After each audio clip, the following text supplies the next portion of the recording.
Okay, so we're going to go over probability using fundamental counting principles.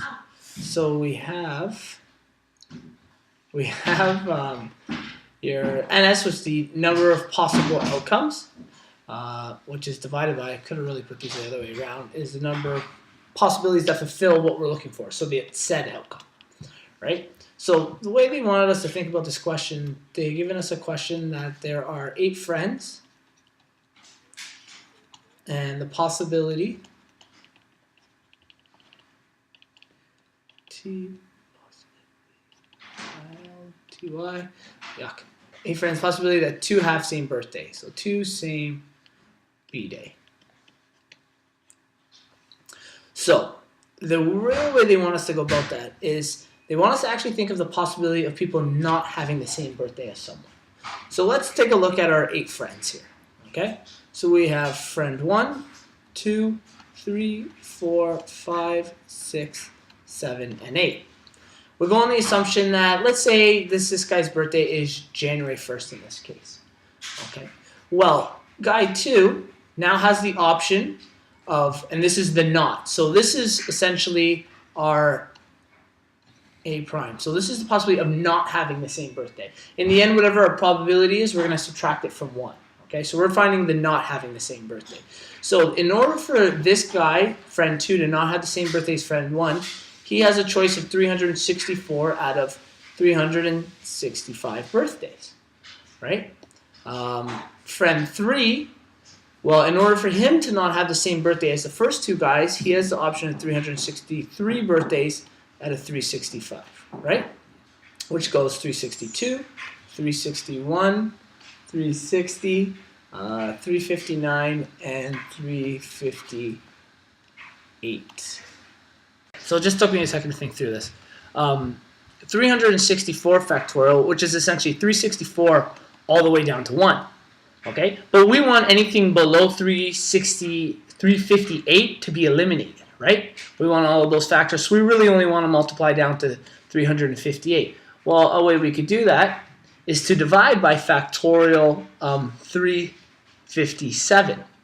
Because what that will do is make anything from 357 down to 1 divided by 357 down to 1. They'll all essentially cancel each other out. And then we'll be left with just these terms here. Okay, so in case you get a very large one where you had to multiply like 40 of these in a row, like say it was out of like 50 students, something like that, this would be a way to simplify that in your calculator. So do you want to try that right now with your calculator? I know the one I have, I don't think it's the best for that. Factorials. 364 factorial overflow. Yeah, my calculator can't even deal with it. Mine can't either. No, yours can't either, right? Okay, so then we're going to have to just multiply this the old-fashioned way. 364 multiplied down to 358. So we'll do that right now.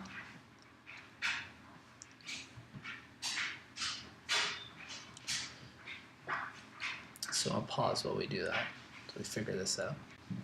Okay, so we jump through it quickly on the calculator.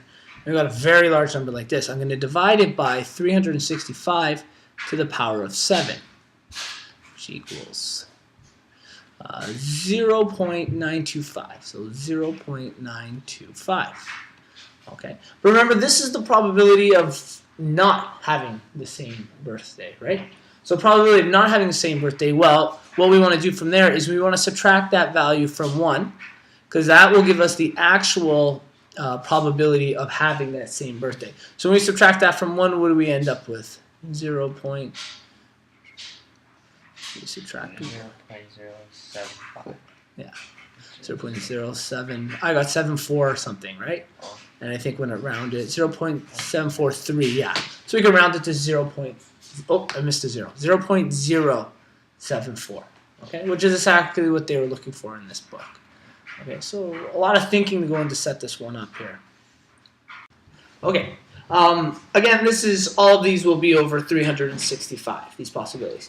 So, and essentially the way to figure this out is we're going to figure out the probability of not having the same birthday as this guy. So this is a factorial that's kind of cut off. We're looking at the factorial of, we want from 364 multiply it all the way down to 358. And because it's over 1, 2, 3, 4, 5, 6, 7 people, that's 365 to the power of 7. Okay, so this is how we go about figuring out with a calculator. So we'll use our calculator to do this. Are you able to go through this? I think we can set it up. Another way we could do it is the factorial of, when you're setting up factorials, let me just think through it quickly. It becomes a little complicated when we go through it that way. Let's say